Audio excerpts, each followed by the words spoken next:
Hello students, I am Ashish sir, senior NEET biology faculty at Aamir impulse education. आज का जो topic है वो हम फ्लावर के ऊपर डिस्कस करेंगे। फ्लावर का स्ट्रक्चर इसमें डिस्कस करेंगे हम। और थोड़ा सा मैं पॉलिनेशन के बारे में बताऊंगा। पॉलिनेशन क्या है, उसके क्या टाइप्स रहेंगे। ठीक है। प्रीवियस क्लास में हमने बायोमोलिक्यूल्स के 2 बेसिक लेक्चर्स हमने डिस्कस किए थे, जिसमें हमने अमीनो एसिड्स और थोड़ा सा प्रोटीन्स के बारे में बताया था। और उसमें सेकंड लेक्चर जो था दैट वाज अबाउट कार्बोहाइड्रेट्स। ठीक है। सो कार्बोहाइड्रेट्स के बारे में डिस्कस किए थे हमने सारी चीज़ें। तो अभी उसमें बहुत कुछ है, उसमें अभी लिपिड्स है। ठीक है। उसमें क्या बोलते हैं इसको, फैटी एसिड्स क्या होते हैं, एंजाइम्स हैं, एंजाइम्स के टाइप्स हैं, बहुत सारी चीज़ें हैं उसमें अभी। सो वो चीज़ें जो है धीरे धीरे हम क्लियर करते जाएंगे जब हम सीरीज़ जब हम स्टार्ट करेंगे, ऑनलाइन सीरीज़ बायोमोलिक्यूल्स की। ठीक है। प्रॉपर सीक्वेंस में जाएगा वो, लेक्चर 1, लेक्चर 2, लेक्चर, इस तरह से प्रॉपर सीरीज जाएगा। हर चैप्टर 11th और 12th का मतलब पूरा कोर्स जाएगा। ठीक है। और क्लास में हम जैसे इसको काफ़ी इसको हम डिटेल में डिस्कस करेंगे। ठीक है। फिलहाल यहाँ पे फॉर बेसिक अंडरस्टैंडिंग जो जो चीज़ें रिक्वायरमेंट है अभी फ़िलहाल आप लोगों के लिए, वो चीज़ें हम लेके आ रहे हैं अभी। This is what is called as bridge course. Okay. और आज का जो लेक्चर है that will be about the structure of the flower. ठीक है। फ्लावर का स्ट्रक्चर।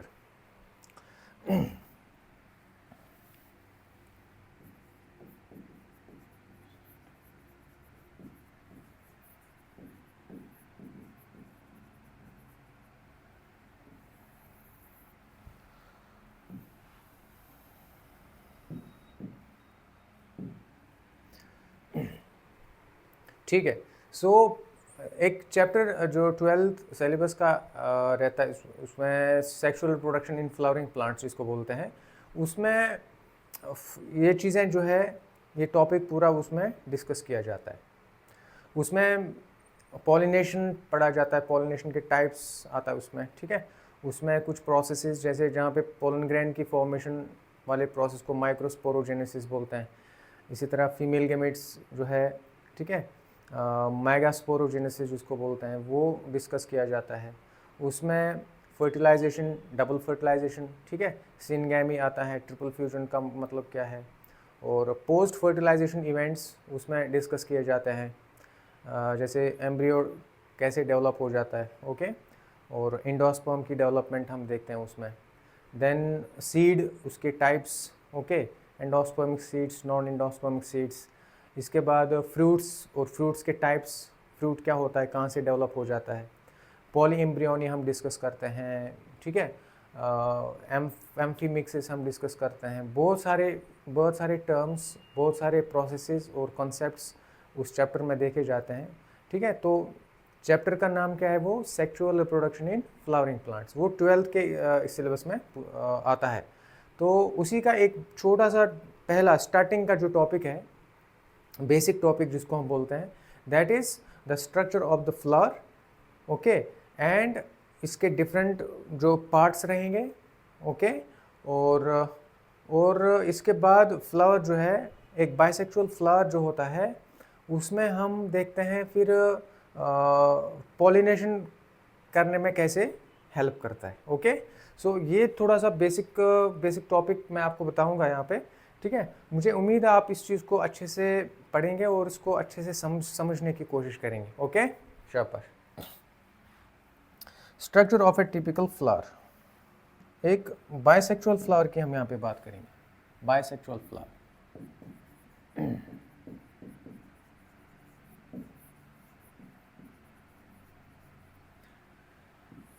बाइसेक्सुअल फ्लावर्स ऐसे फ्लावर्स होते हैं जिनमें मेल और फीमेल रिप्रोडक्टिव ऑर्गन्स दोनों पाए जाते हैं। ठीक है। जिनमें एंड्रोशियम और गाइनोशियम दोनों प्रेजेंट होता है। ऐसे फ्लावर्स को हम बोलते हैं बाइसेक्सुअल फ्लावर्स। सारे फ्लावर्स बाइसेक्सुअल नहीं होते, कुछ फ्लावर्स यूनिसेक्सुअल होते हैं। ठीक है। या तो उनमें सिर्फ मेल पार्ट यानी कि एंड्रोशियम प्रेजेंट होगा, या फिर उसमें सिर्फ गाइनोशियम प्रेजेंट होता है। Okay. So they are those flowers are called as unisexual flowers. जिस फ्लावर की हम यहाँ पे बात करेंगे वो एक बाइसेक्सुअल फ्लावर रहेगा, उसमें मेल और फीमेल रिप्रोडक्टिव ऑर्गन्स दोनों प्रेजेंट रहेंगे। ठीक है। ओके। अच्छा, एक टिपिकल बाइसेक्सुअल फ्लावर जो होते हैं, फ्लावर्स, पहली बात मैं आपको ये चीज़ बता दूं कि फ्लावर जो होते हैं ये एक स्पेशलाइज्ड रिप्रोडक्टिव स्ट्रक्चर होता है, ठीक है। ये एक प्रोमिनेंट स्ट्रक्चर होता है, ठीक है, prominent, it's a prominent structure found in case of angiosperms. आपने एंजियोस्पर्म्स का नाम सुना होगा, एंजियोस्पर्म्स, ठीक है। क्या आपने एंजियोस्पर्म्स का नाम सुना है? एंजियोस्पर्म्स ऐसे प्लांट्स होते हैं, ठीक है, जिनको हम फ्लावरिंग प्लांट्स बोलते हैं, ठीक है। They are also called as flowering plants. They are highly evolved flowering plants, ठीक है, इनको हम फ्लावरिंग प्लांट्स बोलते हैं, ठीक है, हाईली इवॉल्व्ड होते हैं, ठीक है, हाईली इवॉल्व्ड प्लांट्स होते हैं और इनमें एक स्ट्रक्चर डेवलप होता है। इनको फ्लावरिंग प्लांट्स एंजियोस्पर्म्स इसलिए बोलते हैं बिकॉज इनके लाइफ साइकिल में एक ऐसा ऑर्गन, एक ऐसा स्ट्रक्चर डेवलप होता है जिसको हम बोलते हैं फ्लावर, जिसको हम बोलते हैं फ्लावर। सो ये फ्लावर एक प्रोमिनेंट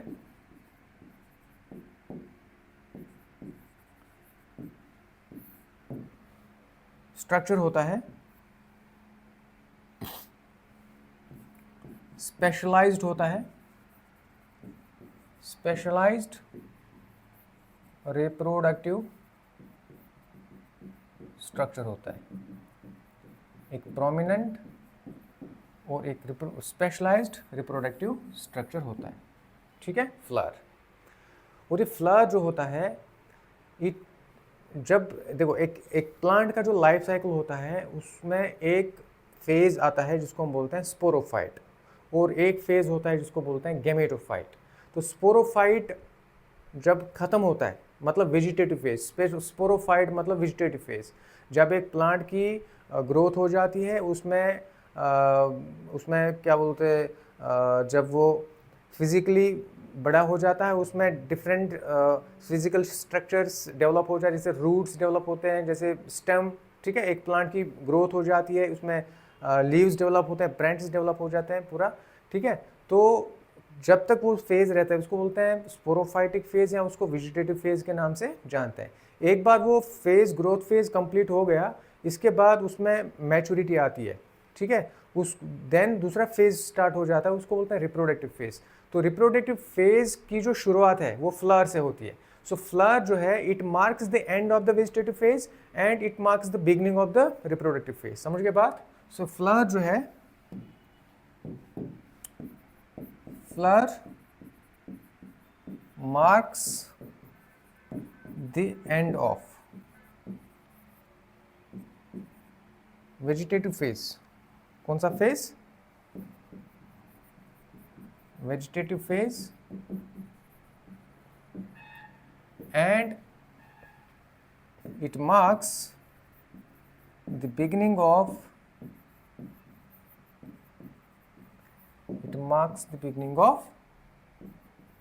reproductive phase,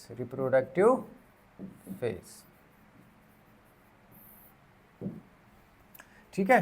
सो जब फ्लावर डेवलप हो जाता है एक प्लांट में तो इसका रिप्रोडक्टिव फेज जो है वो शुरू हो जाता है, ठीक है। अब ये प्लांट जो है सेक्सुअली रिप्रोड्यूस कर सकता है क्योंकि इसमें male and female reproductive organs पाए जाते हैं। जो गैमेट्स होते हैं वो बाद में जब पॉलिनेशन होता है तो गैमेट्स ट्रांसफ़र हो जाते हैं, ट्रांसफ़र होने के बाद वो गैमेट्स बाद में फ्यूज़ हो जाते हैं और एक जाइगोट बन जाता है। इस तरह से वो जाइगोट जो है एम्ब्रियो में डेवलप हो जाता है, एम्ब्रियो बाद में एक नया सा प्लांट डेवलप हो जाता है, प्लांट में डेवलप हो जाता है। सो ये जो हमने देखा, ये पूरा सेक्सुअल रिप्रोडक्शन जो प्रोसेस यहाँ पे देखने को मिलता है ये बहुत ही इंपॉर्टेंट है सेक्सुअल रिप्रोडक्शन, क्योंकि सेक्सुअल रिप्रोडक्शन जो है इसकी वजह से वेरिएशंस डेवलप हो जाती है और वेरिएशन जो है ये बाद में फिर इवोल्यूशन का एक कारण बनता है। सो इसीलिए सेक्सुअल रिप्रोडक्शन जो जहाँ पे भी जो लिविंग ऑर्गेनिज्म सेक्सुअल रिप्रोडक्शन करते हैं वो सबसे इवॉल्व्ड प्रकार के लिविंग ऑर्गेनिजम्स में माने जाते हैं, ठीक है। सो फ्लावर जो है इसके डिफरेंट पार्ट्स को मैं बताऊंगा यहाँ पे कौन कौन से इसमें पार्ट्स होते हैं, ठीक है। पार्ट्स ऑफ ए फ्लावर,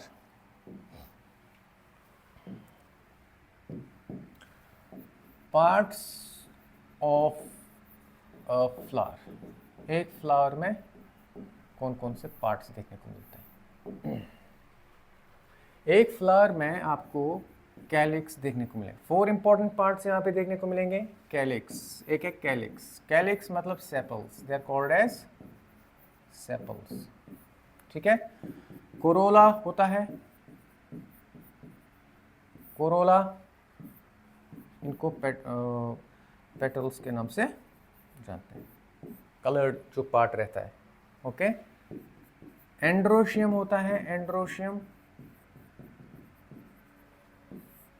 ठीक है, इनको स्टेमेंस बोलते हैं।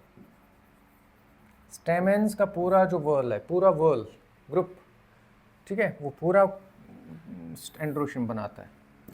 और एक होता है गाइनोशियम। क्या होता है? गाइनोशियम। गाइनोशियम जो है, it is the complete whorl of carpels और पिस्टिल।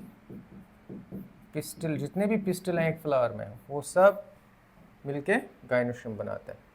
सो गाइनोशियम और एंड्रोशियम ये दो बहुत इंपॉर्टेंट पार्ट्स हैं, because this androecium it is the male part of the flower. It is the male part of the flower.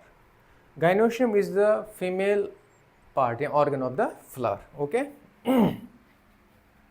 एक structure मैं आपको यहाँ पे दिखाऊंगा फ्लावर का, जहाँ पे आप चारों पार्ट्स को इजीली देख सकते हैं। ये देखो, this is the structure of A bisexual flower. Bisexual flower, इस बाइसेक्सुअल फ्लावर में अगर आप देखेंगे, ये सेपल्स हैं, ठीक है, इनको कैलिक्स के नाम से जानते हैं, कैलिक्स, ओके, सेपल्स। ये सेपल्स कहाँ पे रहते हैं? ये देखो, जनरली ग्रीन कलर के होते हैं, ठीक है, ये देखो, ये पूरा सेपल्स वाला पार्ट है। यहाँ पे आप इस साइड में देखेंगे, ये पूरा सेपल्स वाला पार्ट है, ओके, ये पूरा सेपल्स वाला पार्ट है। ये जनरली ग्रीन कलर के होते हैं, ठीक है, और ये इनका काम प्रोटेक्शन का होता है, protective in function, they are protective in function, ठीक है। यहाँ पे आप देखेंगे कोरोला, ये जो पार्ट है, ये पूरा कलर्ड वाला पार्ट, ठीक है, ये पूरा कलर्ड वाला हिस्सा, ठीक है, this is called as corolla. क्या बोलते हैं इसको? कोरोला बोलते हैं, या इनको पेटल्स बोलते हैं, ठीक है। पेटल्स जनरली कलर्ड इसलिए होते हैं क्योंकि दे अट्रैक्ट इंसेक्ट्स और biotic agents of pollination, for pollination, ठीक है, ये अट्रैक्ट करते हैं, दे आर जनरली कलर्ड। क्या होता है? कलर्ड होते हैं, ठीक है, for attracting insects for pollination. तो ये पॉलिनेशन के लिए इंसेक्ट्स को क्या करते हैं? अट्रैक्ट करते हैं। समझ गए बात को? ठीक है। सो कलर जो है ये इंसेक्ट्स को अपनी तरफ, एक प्लांट की तरफ खींचता है, सो दैट वो इंसेक्ट्स पॉलिनेशन में हेल्प कर सके, इसीलिए जनरली क्या होता है? कलर्ड होता है, ओके। ये तो कैलेक्स और कोरोला हो गए, ठीक है, petals also called as corolla. अब बात आती है एंड्रोशियम की, ठीक है। ये जितने भी ये स्ट्रक्चर्स आपको दिख रहे हैं, ठीक है, ये जो स्ट्रक्चर्स हैं इनको हम बोलते हैं स्टेमेंस। क्या बोलते हैं इनको? स्टेमेंस बोलते हैं इनको। ये जो स्ट्रक्चर्स आपको दिख रहा है, they are called as stamens. बीच में ऐसा बाइलोब्ड स्ट्रक्चर होता है, यहाँ पे आप देख सकते हैं, ये देखो, ये एक बाइलोब्ड स्ट्रक्चर है, एक लोब ऐसा है, एक ऐसा है, ठीक है। ये पूरा स्ट्रक्चर जो है ना, इसको एंथर के नाम से जानते हैं, ठीक है, anther is called as anther. और ये जो डंडी लाइक स्ट्रक्चर है, this called as filament. Anther और फिलामेंट को मिला के हम स्टेमन बोलते हैं। अब एक प्लांट में जितने भी स्टेमेंस हैं, ये 1 2 3 4, इसमें टोटल 4 स्टेमेंस हैं। चारों स्टेमेंस को हम मिला के क्या बोलते हैं? एंड्रोशियम बोलते हैं इनको। क्या मिला के बोलते हैं? एंड्रोशियम। सो स्टेमन जो है, it is the male part of the flower, ठीक है, मेल रिप्रोडक्टिव पार्ट्स और ऑर्गन्स, ये मेल रिप्रोडक्टिव पार्ट्स होते हैं, ठीक है। इस एंथर के अंदर प्रेजेंट होते हैं क्या? पोलन ग्रेन्स, ठीक है, पोलन ग्रेन्स की फॉर्मेशन होती है, उस प्रोसेस को हम बोलते हैं माइक्रोस्पोरोजेनेसिस। क्या बोलते हैं उसको? स्पोरोजेनेसिस, एक प्रोसेस होती है इसके अंदर, ठीक है, एंथर के अंदर। जब एंथर का स्ट्रक्चर ऐसे अगर देखते हैं तो आपको ये बाइलोब स्ट्रक्चर देखने को मिलता है, इसमें 2 लोब्स होते हैं, अगर ऐसे भी आप देखेंगे इसको, ठीक है। हाँ, अगर आप इसका ट्रांसवर्स सेक्शन देखते हैं, ट्रांसवर्स सेक्शन, तो आपको हर लोब में, ठीक है, हर लोब में 2 पोलन सैक्स में देखने को मिलेंगे, ठीक है। तो दोनों लोब्स में 4 पोलन सैक्स रहेंगे, इसलिए जो एंथर होता है इसको टेट्रा स्पोरेंजिएट के नाम से जानते हैं। टेट्रा स्पोरेंजिएट टर्म यूज की जाती है। इसके अंदर प्रेजेंट होता है sporogenous tissue, okay. Sporogenous tissue के अंदर एक प्रकार के सेल्स होते हैं, उनको बोलते हैं माइक्रोस्पोर मदर सेल्स, या उनको पोलन मदर सेल्स के नाम से जानते हैं, जो डिप्लॉयड होते हैं, और वहाँ से एक प्रोसेस होती है मियोसिस, एक सेल डिवीजन होती है मियोसिस जिसको हम बोलते हैं, ठीक है, जिसकी वजह से 4 हैप्लॉइड पोलन ग्रेन्स की फॉर्मेशन होती है। सो ये पूरा प्रोसेस जो है, इस पूरे प्रोसेस को हम बोलते हैं क्या, microsporogenesis. So what is microsporogenesis? It is the process of formation of haploid tetrad of haploid microspores. Tetrad मतलब 4, माइक्रोस्पोर्स मतलब पोलन ग्रेन्स, ठीक है। 4 माइक्रोस्पोर्स बनते हैं, टेट्राड ऑफ हैप्लॉइड माइक्रोस्पोर्स बनते हैं फ्रॉम कहाँ से? डिप्लॉयड मेगास्पोर मदर सेल्स, जो कि एंथर के अंदर पाए जाते हैं, ठीक है। एक डिप्लॉयड टिश्यू होता है, बेसिकली स्पोरोजेनस टिश्यू होता है, उसी टिश्यू का एक पार्ट, एक सेल, एक प्रकार की सेल जिसको हम मेगास्पोर माइक्रोस्पोर मदर सेल बोलते हैं या पोलन मदर सेल बोलते हैं, ठीक है, जिसमें मियोसिस होता है और 4 टेट्राड ऑफ पोलन ग्रेन्स बनते हैं। इस प्रोसेस को हम बोलते हैं माइक्रोस्पोरोजेनेसिस। क्या बोलते हैं इसको? माइक्रोस्पोरोजेनेसिस, ठीक है। एंथर के अंदर वो प्रोसेस होता है। So this is anther, okay. Bilobed structure आपको यहाँ पे दिख रहा होगा, ये एंथर है, ठीक है। इसी के अंदर ये प्रोसेस होता है जिसको हम माइक्रोस्पोरोजेनेसिस के नाम से जानते हैं, ठीक है, जहाँ पे पोलन ग्रेन्स की फॉर्मेशन होती है। किस चीज़ की? Pollen grains. ये पोलन ग्रेन्स क्या होते हैं? They act as male gametes in case of sexually reproducing plants. Sexually reproducing plants में पोलन ग्रेन्स मेल गेमेट की तरह काम करते हैं, ठीक है। यहाँ पे मेल गेमेट बनते हैं, पोलन ग्रेन के अंदर डिवीजन होके मेल गेमेट्स बनाया जाता है, वो प्रोसेस भी मैं आपको समझाऊंगा आगे। और दूसरा जो इसका पार्ट है that is called as carpel. ये देखो, ये पूरा जो पार्ट है this is called as carpel, ठीक है। एक फ्लावर में एक कार्पेल हो सकता है, कार्पेल को हम पिस्टिल के नाम से भी जानते हैं। तो एक भी हो सकता है, 2 भी हो सकते हैं, एक से ज़्यादा भी हो सकते हैं। सो ठीक है, और ये पूरे स्ट्रक्चर को हम कार्पेल बोलते हैं, ओके, या हम इसको पिस्टिल के नाम से जानते हैं। तो जितने भी इसमें कार्पेल्स होंगे, ठीक है, वो सारे कार्पेल्स, ग्रुप ऑफ कार्पेल्स या group of pistil is called as gynoecium. उसको गाइनोशियम बोलते हैं। गाइनोशियम ये female part of the flower होता है, female part of the flower, female part of the flower, it is the female part of the flower, female part of the flower होता है। कौन? Gynoecium. समझ गए बात प्यारे बच्चों? बहुत ही इजी है, बहुत ही सिंपल है। This is so easy, so simple, just like a wow.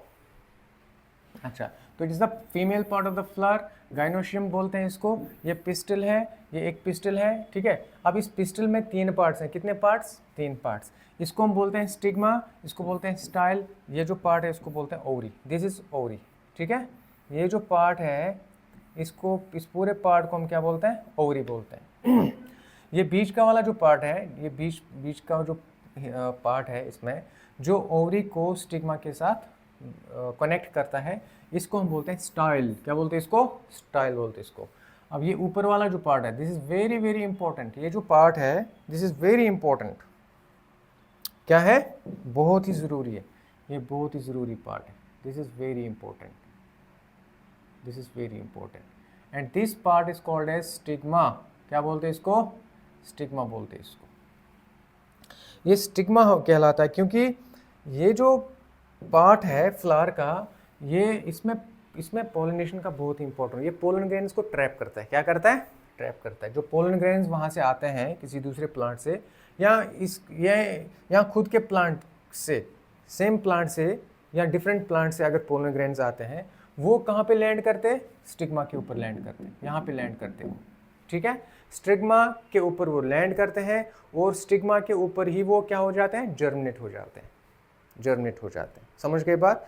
Germinate का मतलब होता है वो पोलन ग्रेन आगे जाके पोलन ट्यूब एराइज करता है, ट्यूब लाइक स्ट्रक्चर। वो ट्यूब लाइक स्ट्रक्चर जो है जिसको पोलन ट्यूब बोलते हैं, ठीक है, वो पोलन ग्रेन से एराइज होता है। ऐसा वो ट्यूब यहाँ से जाता है, ओके, और अल्टीमेटली वो ओवरी के अंदर के ओव्यूल्स में चला जाता है। यहाँ पे ओवरी के अंदर प्रेजेंट होते हैं छोटे छोटे ओव्यूल्स।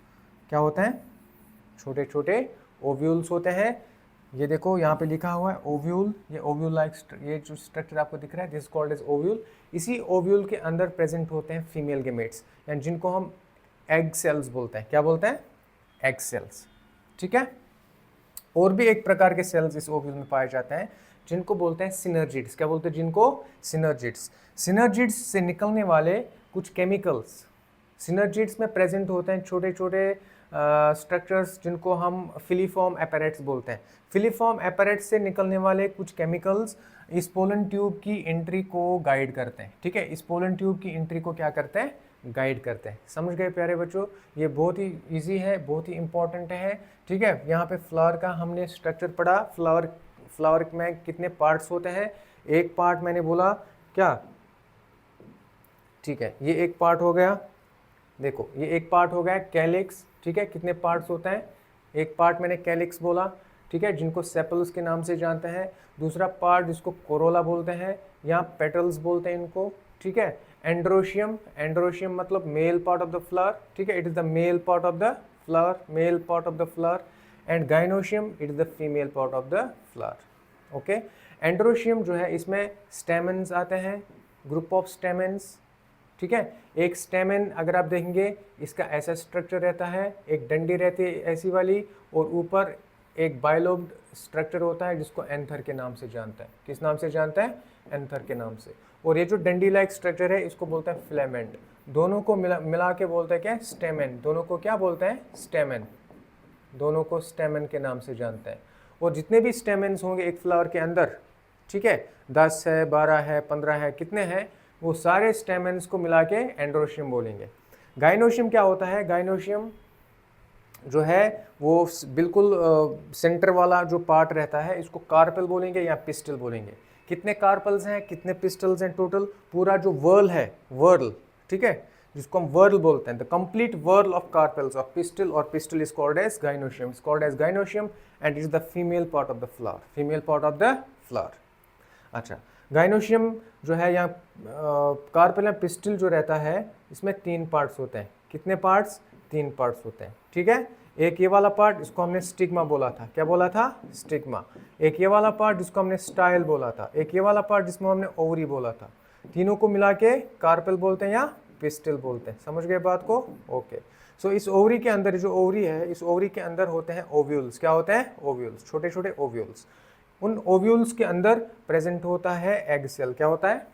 एग सेल की फॉर्मेशन होती है, ठीक है। कौन से प्रोसेस से एग सेल की फॉर्मेशन होती है उस प्रोसेस को हम बोलते हैं मेगास्पोरोजेनेसिस। मेगास्पोरोजेनेसिस, मेगास्पोरोजेनेसिस, उस प्रोसेस को क्या बोलते हैं? मेगास्पोरोजेनेसिस। अच्छा जी, किस प्रोसेस से पोलन ग्रेन्स की फॉर्मेशन होती है एंथर के अंदर? उस प्रोसेस को बोलते हैं माइक्रोस्पोरोजेनेसिस, माइक्रोस्पोरोजेनेसिस। ये 2 अलग अलग प्रोसेसेस होते हैं। इस प्रोसेस से पोलन ग्रेन्स बनते हैं और इस प्रोसेस से क्या बनता है? एग सेल बनती है। क्या बनती है? Egg cell.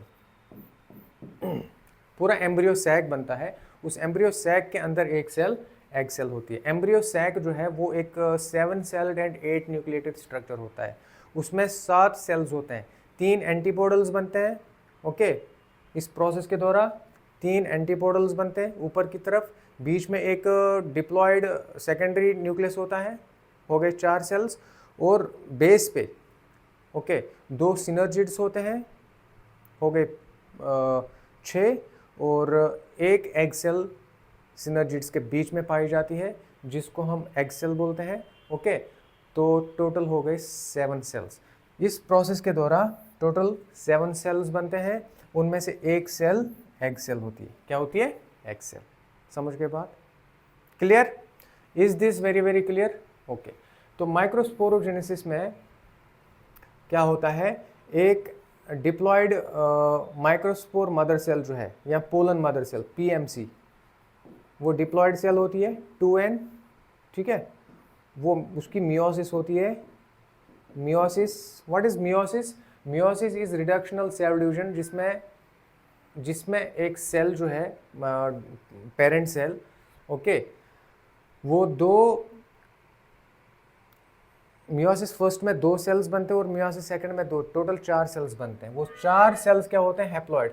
इसमें जितने भी सेल्स बनते हैं वो सारे क्या होते हैं? हैप्लॉइड।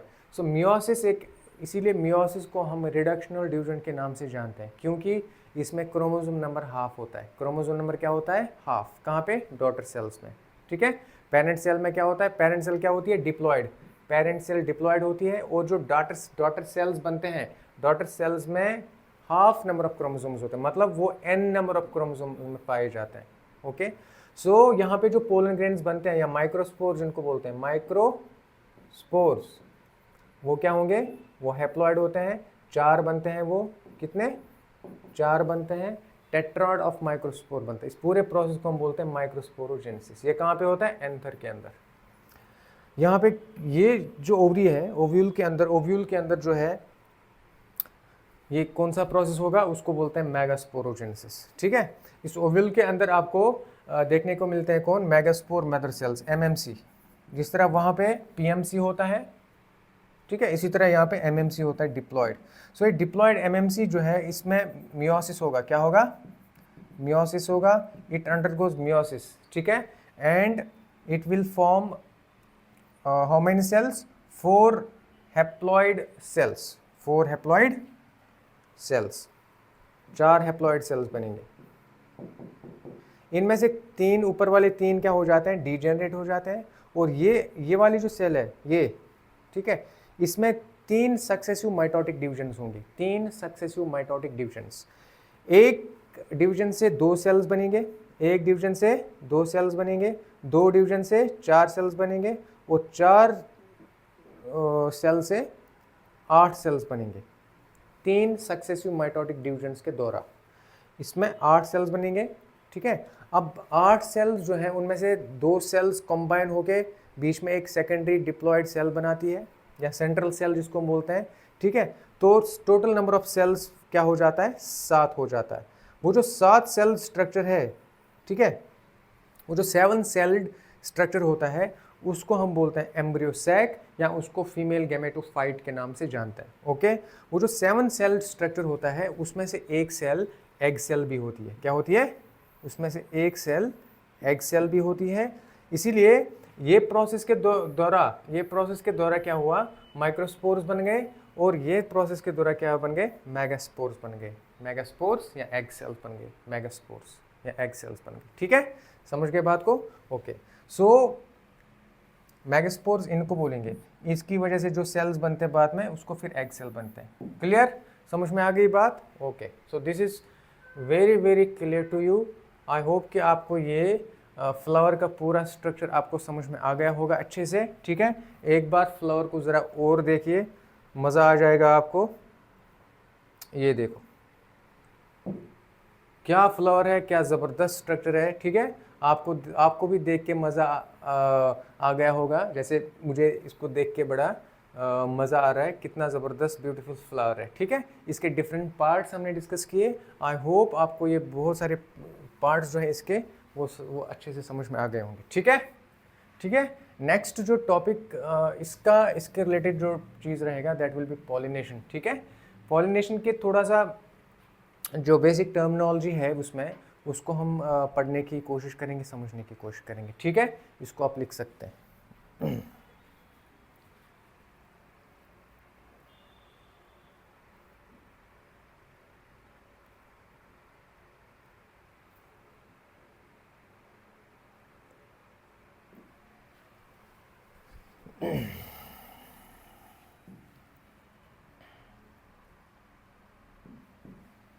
चलो,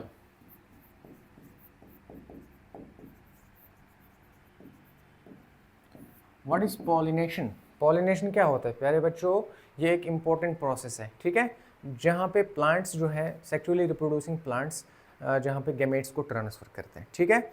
एक प्लांट से दूसरे प्लांट तक गैमेट्स कैसे ट्रांसफ़र हो जाएंगे? पॉलिनेशन एक ऐसा प्रोसेस है, ठीक है।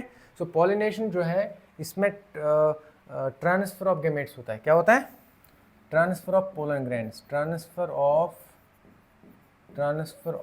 पोलन ग्रेन्स होता है। क्या होता है? ट्रांसफर ऑफ पोलन ग्रेन्स होता है फ्रॉम एंथर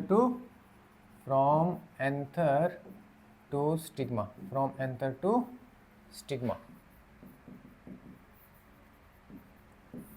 या from anther of stamen to stigma of carpel, to stigma of carpel. Carpel के ऊपर क्या होता है? ट्रांसफर ऑफ पोलन ग्रेन्स हो जाता है। इसी ट्रांसफर ऑफ पोलन ग्रेन्स को हम पॉलिनेशन के नाम से जानते हैं। अब ये पॉलिनेशन क्या है? अब ये पॉलिनेशन क्या एक ही प्लांट के दरमियान हो रहा है ट्रांसफर पोलन ग्रेन्स का, ठीक है, या दो अलग अलग पे हो रहा है, ठीक है। सो उस बेसिस पे पॉलिनेशन के दो अलग टाइप्स हैं। कितने टाइप्स हैं पॉलिनेशन के? दो टाइप्स हैं। एक को हम बोलते हैं सेल्फ पॉलिनेशन। क्या बोलते हैं उसको? एक को हम सेल्फ पॉलिनेशन बोलेंगे और एक को हम क्रॉस पॉलिनेशन बोलेंगे, ठीक है। एक को सेल्फ पॉलिनेशन बोलेंगे, एक को क्या बोलेंगे? Cross pollination. Cross pollination, it is also called as xenogamy. It's also called as xenogamy. Cross pollination is also called as xenogamy, ठीक है।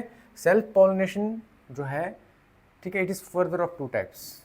एक को हम बोलते हैं ऑटोगैमी। क्या बोलते हैं? ऑटोगैमी। और दूसरे को हम बोलते हैं जीटोनोगैमी। जीटोनोगैमी। ये जो टर्म्स है इनको समझने की बहुत ज़रूरत है आपको, ठीक है। ठीक है बेटा, इजी है, कोई मुश्किल नहीं है ना। ये टर्म्स को पहले आप अच्छे से पढ़ना सीखो। This is xenogamy, this is geitonogamy and this is autogamy, okay. This is called as self pollination, this called as cross pollination. Self pollination और क्रॉस पॉलिनेशन, ठीक है। पॉलिनेशन के दो main types, self pollination and cross pollination. क्या होता है self pollination और क्या होता है क्रॉस पॉलिनेशन, थोड़ा सा हम समझने की कोशिश करेंगे। देखो, सेल्फ पॉलिनेशन के का मतलब होता है एक ही प्लांट जो है, ठीक है, उसके दरमियान क्या होता है? ट्रांसफर ऑफ, उसी पे पोलन ग्रेन्स ट्रांसफर होते हैं एक सेम प्लांट पे। समझ के बात को? सेम प्लांट पे ट्रांसफर ऑफ पोलन ग्रेन्स होता है, ठीक है। और उसी के जो फ्लावर्स हैं, सेम प्लांट है, उसके जो फ्लावर्स हैं उन फ्लावर्स के दरमियान क्या हो रहा है? ट्रांसफर हो रहा है पोलन ग्रेन्स का। उसको बोलते हैं सेल्फ पॉलिनेशन। अब सेल्फ पॉलिनेशन जो है एक प्लांट के एक ही फ्लावर के दरमियान भी हो सकता है और एक ही प्लांट के दो अलग अलग फ्लावर के दरमियान हो सकता है। समझ गए बात? सेम प्लांट पे अगर पॉलिनेशन हो रहा है, ट्रांसफर ऑफ पोलन ग्रेन्स हो रहा है सेम प्लांट पे, एक ही प्लांट एक ही है, प्लांट क्या है? एक ही है, तो सेल्फ पॉलिनेशन बोलेंगे। क्या बोलेंगे? Self pollination. दो अलग अलग प्लांट्स के दरमियान अगर पॉलिनेशन हो रहा है, दो अलग अलग प्लांट्स, ठीक है, ये एक प्लांट है, ये दूसरा प्लांट है, ठीक है, ये एक प्लांट है, ये दूसरा प्लांट है, दो अलग अलग प्लांट्स के दरमियान अगर पॉलिनेशन हो रहा है तो उसको बोलेंगे क्या? Cross pollination. लेकिन सेल्फ पॉलिनेशन जो है, जहाँ पे एक ही प्लांट के दरमियान पॉलिनेशन हो रहा है, सेल्फ पॉलिनेशन, उसमें भी दो चीज़ें, दो पॉसिबिलिटीज़ हैं, उसमें भी दो पॉसिबिलिटीज़ हो सकती है। क्या क्या? या तो एक ही प्लांट के सेम फ्लावर में, एक ही प्लांट के सेम फ्लावर, क्योंकि एक फ्लावर बाइसेक्सुअल होता है, उसमें भी पोलन ग्रेन्स जो है एंथर से उठ के उसी फ्लावर के स्टिग्मा पे आके लैंड कर सकते हैं, तो that is called as autogamy. अगर सेम प्लांट के सेम फ्लावर पे पोलिनेशन हो रहा है, पोलन ग्रेन्स का ट्रांसफर हो रहा है, तो उसको हम बोलेंगे ऑटोगैमी। क्या बोलेंगे उसको? उस प्रोसेस को हम बोलेंगे ऑटोगैमी। क्या बोलेंगे उसको? ऑटोगैमी। लेकिन अगर सेम प्लांट है, अगर प्लांट सेम है लेकिन दो अलग अलग फ्लावर्स, एक फ्लावर फॉर एग्जांपल यहाँ पे, ठीक है, यहाँ पे ये सेम प्लांट है, ठीक है, यहाँ पे एक फ्लावर है और दूसरा फ्लावर इधर है, दूसरा फ्लावर इधर है, तो इस फ्लावर के एंथर से पोलन ग्रेन आएगा और वो सेम प्लांट के लेकिन दूसरे फ्लावर पे लैंड करेगा, दूसरे डिफरेंट फ्लावर्स पे क्या करेगा? लैंड करेगा, उसको पॉलिनेट करेगा। समझ गए बात को। सो ऑटोगैमी में सेम प्लांट के सेम फ्लावर में, सेम प्लांट के, ठीक है, सेम फ्लावर में क्या हो रहा है, ट्रांसफर हो रहा है। लेकिन यहाँ पे सेम प्लांट में भी हो रहा है, लेकिन दो अलग अलग फ्लावर्स के दरमियान, दो अलग अलग फ्लावर्स। एक ही प्लांट पे क्या होता है, एक फ्लावर से पोलन ग्रेन, ठीक है, दूसरे फ्लावर को क्या करता है, पॉलिनेट करता है एक ही प्लांट पे। इस प्रोसेस को हम बोलते हैं जीटोनोगेमी। लेकिन जीनोगेमी क्या है, ये डिफरेंट है। जीनोगेमी में क्या होता है, दो अलग अलग प्लांट्स के दरमियान हो रहा है। ये एक प्लांट है, ये दूसरा प्लांट है, ठीक है। इस दूसरे प्लांट का पोलन ग्रेन, ठीक है, दूसरे प्लांट का पोलन ग्रेन जो है वो पहले वाले प्लांट के इस पे क्या करता है, ट्रांसफर हो जाता है। So this type of pollination is called as xenogamy या क्रॉस पॉलिनेशन, क्रॉस पॉलिनेशन, ठीक है, ठीक है। जो एंजियोस्पर्म्स होते हैं, सेक्सुअली रिप्रोड्यूसिंग जो प्लांट्स होते हैं, वो हमेशा कोशिश करते हैं क्या, क्रॉस पॉलिनेशन करने की, ज़ेनोगेमी करने की। क्यों, क्योंकि क्रॉस पॉलिनेशन से क्या होता है, क्योंकि क्रॉस पॉलिनेशन में दो अलग अलग प्लांट्स होते हैं, तो यहाँ पे दो अलग अलग तरह के जीन्स यहाँ पे क्या होते हैं, कंबाइन हो जाते हैं, और एक नया एक वेरिएशंस हम जिसको कहते हैं, वेरिएशंस यहाँ पे डेवलप हो जाती हैं। और वेरिएशंस डेवलप, कुदरत ये हमेशा चाहेगा कि वेरिएशंस डेवलप हो, ठीक है। नेचर में हमेशा जो है वेरिएशंस को, नेचर हमेशा चाहता है कि वेरिएशंस डेवलप हो लिविंग ऑर्गेनिजम्स के दरमियान। वो कभी सेल्फ पॉलिनेशन को प्रमोट नहीं करता, ठीक है।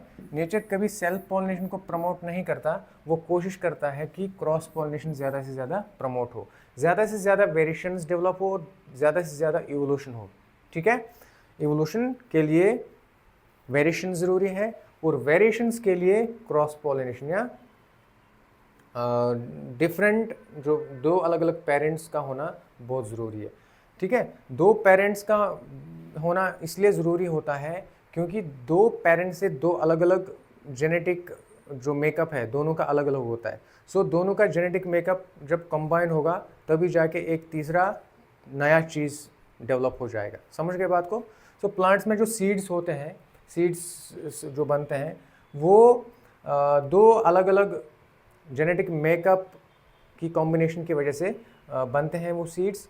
तो वही सीड्स फिर आगे जाके नए नए प्लांट्स बनाते हैं और नए नए वेराइटी ऑफ प्लांट्स देते हैं, ठीक है। इसीलिए हम आज जो हमारे सराउंडिंग या जो इन्वायरमेंट हमारा, उसमें कितने रंगीन रंग बिरंगे फूल हैं, प्लांट्स हैं, अलग अलग प्रकार के प्लांट्स हैं, अलग अलग, ठीक है। तो ये इसलिए है क्योंकि प्लांट्स जो है वो क्रॉस पॉलिनेशन करते हैं, ठीक है, ज़ेनोगेमी में इन्वॉल्व होते हैं, जिसकी वजह से वेरिएबिलिटी डेवलप हो जाती है। समझ गए बात, ओके, क्लियर, शाबाश। सो मैं आपको एक यहाँ पे एक क्वेश्चन आपसे पूछूंगा मैं कि मुझे बताइए कि ऑटोगेमी जो है, अच्छा, ऑटोगेमी और जीटोनोगेमी,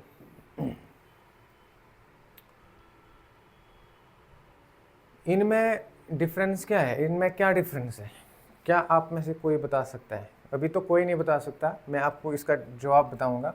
ऑटोगेमी और जीटोनोगेमी में क्या डिफरेंस होता है। देखो, दोनों सेल्फ पॉलिनेशन के टाइप्स हैं, दोनों सेम पेरेंट से होते हैं, सेम प्लांट में होते हैं, सेम प्लांट में होते हैं दोनों प्रोसेसेस। उस हिसाब से यहाँ पे कोई जेनेटिक वेरिएबिलिटी देखने को नहीं मिलती है, ठीक है ना। इसमें कोई वेरिएबिलिटी देखने को मिलेगी ना, इसमें कोई वेरिएबिलिटी देखने को मिलेगी। लेकिन इसमें ऑटोगेमी जो रहता है, इसमें पॉलिनेटिंग एजेंट्स की ज़रूरत नहीं पड़ती, ओके। यहाँ पे किसी पॉलिनेटिंग एजेंट की ज़रूरत नहीं पड़ती क्योंकि एक ही फ्लावर पे होता है, एक ही फ्लावर के दरमियान ट्रांसफर हो रहा है, ठीक है।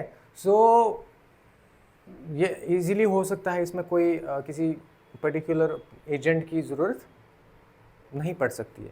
जबकि जीटोनोगेमी जो है, इसमें पॉलिनेटिंग एजेंट्स की ज़रूरत पड़ती है। क्या पड़ती है? Pollinating agents. अब आप बोलेंगे सर ये पॉलिनेटिंग एजेंट्स क्या होते हैं? पॉलिनेटिंग एजेंट्स, पॉलिनेटिंग एजेंट्स क्या होते हैं? यहाँ पे ज़रूरत पड़ेगी निश्चित तौर पे। यहाँ पे तो हाँ, होना ही होना। पॉलिनेटिंग एजेंट के बिना तो ये प्रोसेस पॉसिबल नहीं है। अब यहाँ पे भी पॉलिनेटिंग एजेंट्स की ज़रूरत पड़ेगी। पॉलिनेटिंग एजेंट्स ऐसे एजेंट्स होते हैं जो पॉलिनेशन में हेल्प करते हैं, ठीक है।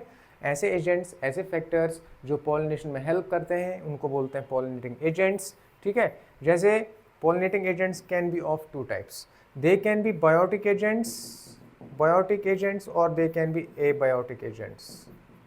बायोटिक का मतलब होता है लिविंग, ठीक है, जानदार, लिविंग, ठीक है। इसमें इंसेक्ट्स आते हैं, इसमें बर्ड्स आते हैं। सबसे मोस्ट इंपॉर्टेंट जो है वो है इंसेक्ट्स, सबसे ज़्यादा इंपॉर्टेंट वो है इंसेक्ट्स। कौन है? इंसेक्ट्स। बहुत सारे बर्ड्स भी ऐसे हैं जो क्या करते हैं, पॉलिनेटिंग एजेंट का काम करते हैं। बर्ड्स की वजह से भी पॉलिनेशन होता है।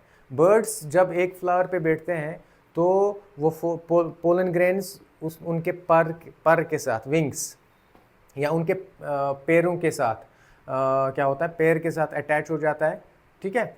अच्छा, वो वही बर्ड जब किसी दूसरे फ्लावर पे जाता है, ठीक है, वहाँ पे बैठता है दूसरे फ्लावर पे, तो वो पोलन ग्रेन्स दूसरे फ्लावर तक पहुँच जाते हैं। या कोई इंसेक्ट अगर एक प्लांट पे, एक फ्लावर पे बैठता है, ठीक है, वही इंसेक्ट अगर दूसरे प्लांट पे चला जाता है तो वो अपने साथ उन पोलन ग्रेन्स को लेके जाता है और बाद में पॉलिनेशन करने में हेल्प करता है, ठीक है। So insects are the very important biotic और लिविंग एजेंट्स जो पॉलिनेशन में हेल्प करते हैं। आपने देखा होगा इंसेक्ट्स में बहुत सारे इंसेक्ट्स जो इसमें है, मोस्ट इंपॉर्टेंट उनमें से हनी बीज, जो हनी बीज पॉलिनेशन करते हैं, ठीक है। अच्छा, एबायोटिक एजेंट्स में दो इंपॉर्टेंट है, एक है विंड और एक है वाटर, विंड एंड वाटर, ठीक है। Pollination by wind is called as anemophily and pollination by water is called as hydrophily. Pollination by water is called as hydrophily. Pollination by wind is called as anemophily. Pollination by birds is called as ornithophily and pollination by insects is called as entomophily. So entomophily, ठीक है, pollination bye insects. तो ये terms बहुत ही important है, exam में पूछे जाते हैं। ऑर्निथोफिली के बारे में भी क्वेश्चन पूछा गया है, ठीक है। अच्छा, इंसेक्ट्स की वजह से जो पॉलिनेशन होता है जिसको हम एंटोमोफिली के नाम से जानते हैं, उस पर भी क्वेश्चन पूछा गया है। हाइड्रोफिली के फर्दर दो टाइप्स हैं, एपीहाइड्रोफिली, हाइपोहाइड्रोफिली। मतलब पानी की वजह से हो रहा है पॉलिनेशन, बट अगर पानी के सरफेस पे हो रहा है, ठीक है, पानी के सरफेस पे अगर हो रहा है तो एपीहाइड्रोफिली बोलेंगे। पानी के बिलो द सरफेस अगर हो रहा है तो हाइपोहाइड्रोफिली बोलेंगे। समझ गए बात? अच्छा, इसी तरह से विंड, पॉलिनेशन में विंड जो है एनिमोफिली कहलाता है, ओके। एबायोटिक एजेंट्स बोलते हैं इनको। सो एक प्लांट में किस तरह की एडाप्टेशन होती है, how a plant is adapted for this type of pollination, okay. एक प्लांट में किस तरह की एडाप्टेशन है कि वो विंड की वजह से पॉलिनेशन करता है या वाटर की वजह से करता है या किसी इंसेक्ट या बर्ड की वजह से पॉलिनेशन करता है।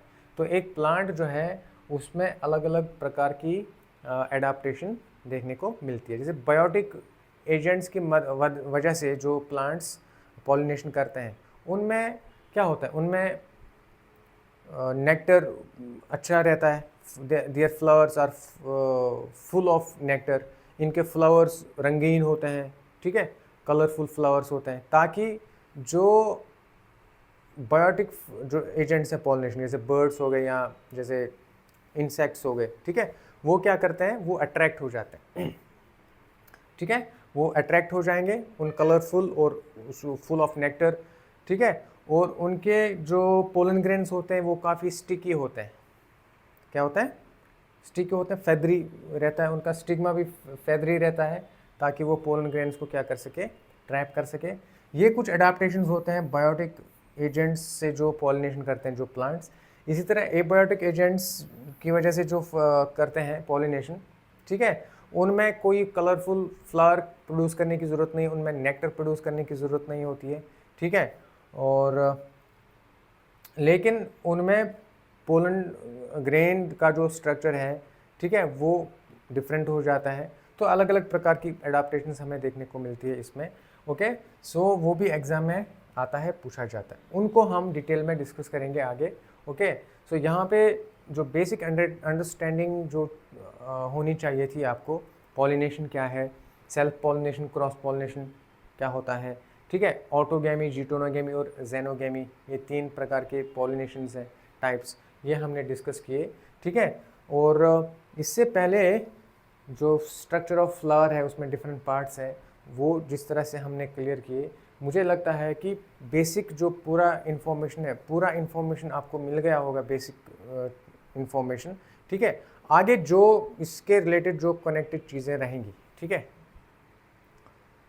जो आपके सिलेबस में है, नीट सिलेबस में दिया है, ओके, वो हम एक सीरीज़ लेके आएंगे बढ़िया, ठीक है। हर चैप्टर का एक अलग ज़बरदस्त प्रकार से उसमें चीज़ें एक्सप्लेन तरीके से रहेंगी, ठीक है। और क्लास में तो बताता ही हम बच्चों को कैसे कौन सा टॉपिक कितना पढ़ना है, कितना एक्सटेंड करना है, कितना खींचना है, इसको कहाँ से कहाँ तक क्वेश्चंस पूछा जा सकता है, वो सब सारी चीज़ें आपको प्रोवाइड की जाएंगी। ओके, आपका जो बायोलॉजी है उसमें उसमें 360 आउट ऑफ 360, ठीक है, 360 आउट ऑफ 360 आना जो है उसको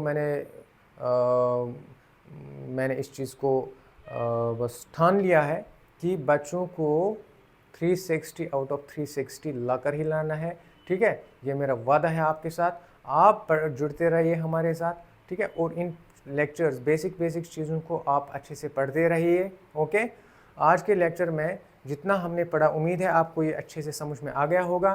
तो आगे हम बढ़ेंगे, आगे हम लेक्चर्स लेके आएंगे, उन लेक्चर्स को भी आप अच्छे से पढ़ो, सो दैट आप अपने बेसिक चीज़ों को आगे हायर कॉन्सेप्ट्स के साथ अच्छे से इनको कनेक्ट कर सकेंगे। सो आज के लेक्चर में बस इतना ही, कल मिलेंगे दूसरे लेक्चर में दूसरा टॉपिक लेके, तब तक के लिए अल्लाह हाफिज़।